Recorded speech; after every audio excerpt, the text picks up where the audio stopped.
Video like जरूर कर लीजिए और ऐसे वीडियो लगातार फ्री में पाने के लिए चैनल को तुरंत सब्सक्राइब कर लीजिए और बेल आइकन को जरूर टैप कर लीजिए ताकि आगे भी सारे वीडियो आपको मिलते रहे। यूट्यूब में फॉलो करते हैं तो प्लीज ये वाला फ्री टेलीग्राम चैनल जरूर ज्वाइन कर लीजिएगा। सारे नोटिफिकेशन सारे अपडेट यहीं पे आते हैं, ध्यान रखिए। नमस्कार दोस्तों, एग्ज़ाम प्रिपरेशन में एक बार फिर से आप सभी का स्वागत है और हम लोग डिस्कस कर रहे हैं फंडामेंटल राइट्स इन पार्ट 3 जो कि हमारे इंडियन कॉन्स्टिट्यूशन में दिया गया है। और इससे पहले हम लोग मौलिक अधिकार से पहले जो भी महत्वपूर्ण चीज़ें हैं वो डिस्कस कर चुके हैं। पिछली क्लासेस प्लेलिस्ट में ऐड कर दी गई हैं, अगर आपने पिछली क्लासेस नहीं देखी हैं तो देख लीजिए। दोपहर 1 बजे ये सब्जेक्ट वाइज सीरीज़ आप रेगुलर देख सकते हैं। मेरे साथ अपने एग्ज़ाम की प्रिपरेशन करने के लिए आपके लिए बेहतर सीरीज़ साबित होने वाली है। इसके अलावा आप इस क्लास की पीडीएफ प्राप्त करना चाहते हैं, पीडीएफ नोट्स परचेज करना चाहते हैं, टेस्ट सीरीज़ लेना चाहते हैं या फिर अदर किसी कोर्स की प्रिपरेशन करना चाहते हैं और बेस्ट स्टडी मटेरियल के लिए आप फॉलो कर सकते हैं स्टडी फॉर सिविल सर्विसेज को। सबसे ज़्यादा selection study for civil services के जरिए से दिए जाते हैं क्योंकि लेटेस्ट ट्रेंड और पैटर्न को फॉलो करते हुए आपका कोर्स डिज़ाइन किया जाता है। इसके लिए आप गूगल प्ले स्टोर से स्टडी फॉर सिविल सर्विसेज का ऐप डाउनलोड कर लीजिए और कूपन कोड है ज्ञान सर। जो भी कोर्स परचेज करेंगे ज्ञान सर कूपन कोड अप्लाई करके आप तुरंत 20% का डिस्काउंट पा जाएंगे। और यूपी पुलिस कांस्टेबल की प्रिपरेशन आप मात्र 100 रुपये में कर सकते हैं। ज्ञान सर एजुकेशन ऐप से अपना कोर्स परचेज कर सकते हैं और टेस्ट सीरीज़ है मात्र 50 रुपये में। तो बहुत ही कम पैसों में बेहतर ढंग से प्रिपरेशन सिलेक्शन के लिए आप SES के ज़रिए से ही पा सकते हैं। बाकी जानकारी के लिए आप इन नंबर्स पे कॉल या मैसेज करके जानकारी ले सकते हैं जो आपके सामने प्रोवाइड किए गए हैं। चलिए आज की क्लास स्टार्ट करते हैं। तो मौलिक अधिकार में जितने भी आर्टिकल हैं इंपॉर्टेंट 12 से लेकर के 35 तक वो सारे हम लोग पिछली क्लास में डिस्कस कर चुके हैं। आज की क्लास में जो तथ्य बचे हुए हैं जिनसे प्रश्न पूछे जा सकते हैं बस उनको कवर करने वाले हैं और आज ये पार्ट 3 आपका कंप्लीट हो जाएगा। फिर हम लोग पार्ट 4 की ओर बढ़ेंगे, DPSP अर्थात नीति निर्देशक तत्वों की ओर बढ़ेंगे, उनको क्लियर करेंगे। जिन्हें भी मौलिक अधिकार नहीं याद है वो इस लिस्ट को देख करके एक बार फिर से देख लीजिए।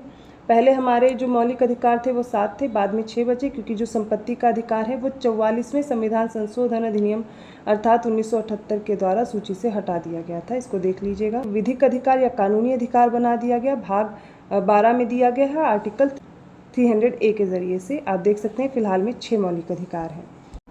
इसके अलावा मौलिक अधिकार से रिलेटेड और तथ्य ये हैं कि 1925 में तत्कालीन भारत सचिव थे लॉर्ड बर्कनहेड। इनके द्वारा कांग्रेस को संविधान निर्माण की चुनौती दी गई जिसके प्रतिक्रिया स्वरूप 8 सदस्यीय नेहरू समिति का गठन हुआ था। इसने अपनी समीक्षा 28 अगस्त 1928 को प्रस्तुत किया था और इसकी अध्यक्षता की थी मोतीलाल नेहरू ने। इसके सचिव थे जवाहरलाल नेहरू। नेहरू रिपोर्ट आती 1928 को भारत के संविधान में मौलिक अधिकारों को शामिल करने के पक्ष में ये रिपोर्ट थी। अर्नेस्ट बार्कर का कथन है अधिकार बिना कर्तव्य के उसी प्रकार है जैसे कि मनुष्य बिना परछाई। तो अधिकार है तो उसके साथ कर्तव्य होना भी जरूरी है, ऐसा सभी का मानना है। डॉक्टर अंबेडकर ने अनुच्छेद 32 को संविधान की आत्मा और हृदय के रूप में वर्णित किया था क्योंकि अनुच्छेद 32 भारतीय संविधान में निहित मौलिक अधिकार के उल्लंघन के खिलाफ एक प्रभावी उपाय प्रदान करता है। सर्वोच्च न्यायालय के पास किसी भी मौलिक अधिकार के प्रवर्तन के लिए निर्देश या आदेश या फिर रिट जारी करने की शक्ति है।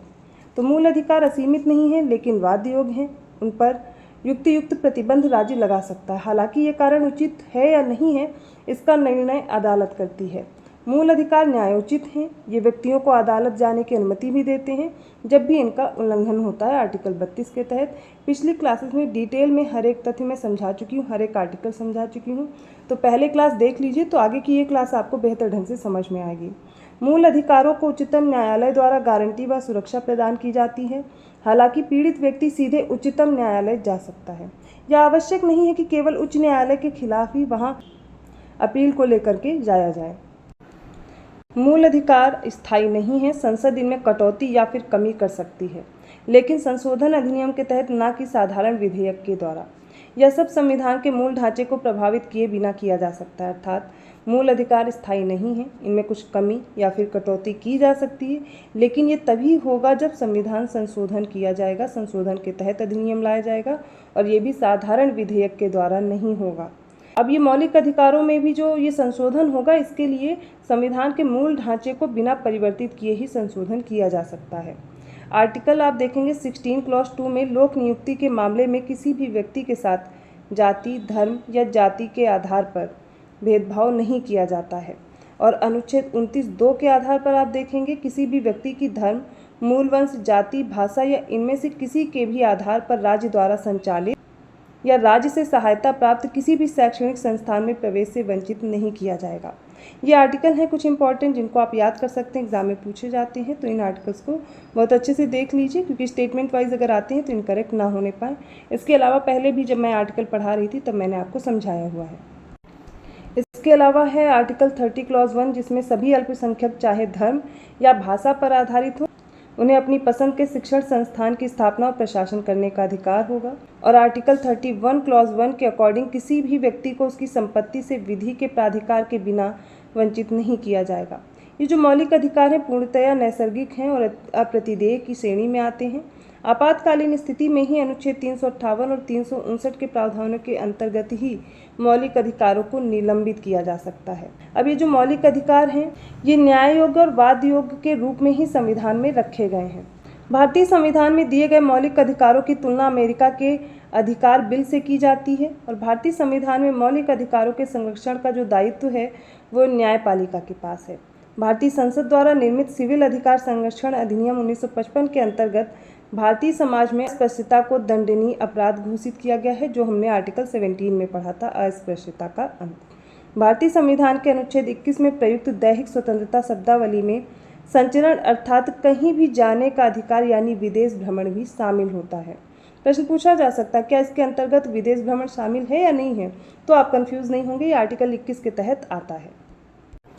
भारतीय संविधान में 44वां संविधान संशोधन होता है जिसके पश्चात आर्टिकल 20 और आर्टिकल 21 के अंतर्गत प्राप्त मूल अधिकारों को निलंबित नहीं किया जा सकता है, अर्थात आर्टिकल 20 और 21 को छोड़कर बाकी सब जो मौलिक अधिकार हैं उनको निलंबित किया जा सकता है, लेकिन इनको निलंबित नहीं किया जा सकता।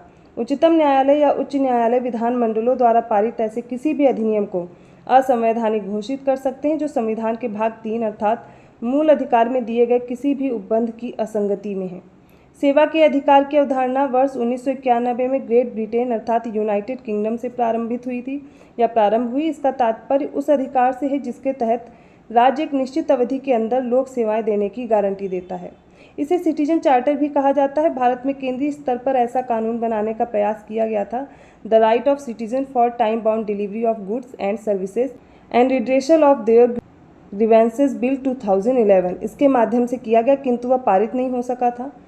हालांकि मध्य प्रदेश सेवा का अधिकार अधिनियम लागू करने वाला देश का पहला राज्य बन गया था। इसने यह कानून 18 अगस्त 2010 को लागू किया। दूसरा स्थान बिहार राज्य का है जहां यह 25 जुलाई 2011 को लागू किया गया था। बंधुआ मजदूर उन्मूलन अधिनियम संसद में 1976 में पारित किया गया था। इसका उद्देश्य था आर्टिकल 23 के परिप्रेक्ष्य में केवल बंधुआ श्रमिकों को मुक्त कराना नहीं अपितु उनके पुनर्वास की व्यवस्था भी करना है। जो शोषण के विरुद्ध अधिकार पढ़ रहे थे वो आर्टिकल 23 और 24 में आते हैं, उन्हीं से संबंधित ये तथ्य दिए गए हैं। ICCPR यानी international covenant on civil and political rights के अनुच्छेद 24 के द्वारा बाल अधिकार को सुरक्षित किया गया है और उल्लेखनीय है कि भारत के संविधान के अनुच्छेद 24 के द्वारा भी बाल अधिकार का संरक्षण किया गया है। राष्ट्रीय आपातकाल की प्रक्रिया के दौरान अनुच्छेद 20 और 21 ये प्रत्याभूत अधिकारों को छोड़कर इन्हें निलंबित किया जा सकता है। आर्टिकल 19 में उल्लिखित हैं 6 मौलिक अधिकार। इनको तब स्थगित किया जा सकता है जब युद्ध या विदेशी आक्रमण के आधार पर राष्ट्रीय आपातकाल की घोषणा की गई हो। इसका अर्थ ये है कि यदि राष्ट्रीय आपातकाल लगा हुआ है तो आर्टिकल 20 और 21 को छोड़कर सभी अधिकार निलंबित किए जा सकते हैं, लेकिन जब युद्ध या विदेशी आक्रमण हो तब राष्ट्रीय आपातकाल की घोषणा की गई हो तो आर्टिकल 19 के तहत जो 6 मौलिक अधिकार दिए गए उन्हें तब स्थगित किया जा सकता है और इन्हें सशस्त्र विद्रोह आंतरिक आपातकाल के आधार पर स्थगित नहीं किया जा सकता। अनुच्छेद 13 क्या घोषित करता है ये भी देख लीजिए। मूल अधिकारों से असंगत या उनका अल्पीकरण करने वाली विधियों के बारे में है कि ये विधियां शून्य होंगी। दूसरे शब्दों में कहा जाए तो न्यायिक समीक्षा योग्य है ये आर्टिकल 13। यह शक्ति उच्चतम न्यायालय अनुच्छेद 32 और उच्च न्यायालय को 226 के द्वारा प्राप्त होती है जो किसी विधि को मूल अधिकारों का उल्लंघन होने के आधार पर गैर संवैधानिक या फिर अवैध घोषित कर सकते हैं। अनुच्छेद 14 में कहा गया है कि राज्य भारत के राज्य क्षेत्र में किसी भी व्यक्ति को विधि के समक्ष समता से या विधियों के समान संरक्षण से वंचित नहीं करेगा। प्रत्येक व्यक्ति चाहे वह नागरिक हो या फिर विदेशी हो सब पर यह अधिकार लागू होता है। इसके अतिरिक्त व्यक्ति शब्द में विधिक व्यक्ति भी आता है, अर्थात संवैधानिक निगम हो गए, कंपनी हो गई, पंजीकृत समितियां हैं या फिर किसी अन्य तरह का विधिक व्यक्ति है वो भी इसमें सम्मिलित होगा। विधि के समक्ष जो समता का विचार है ब्रिटिश मूल का है, जबकि विधियों के समान संरक्षण ये अमेरिका के संविधान से लिया गया है।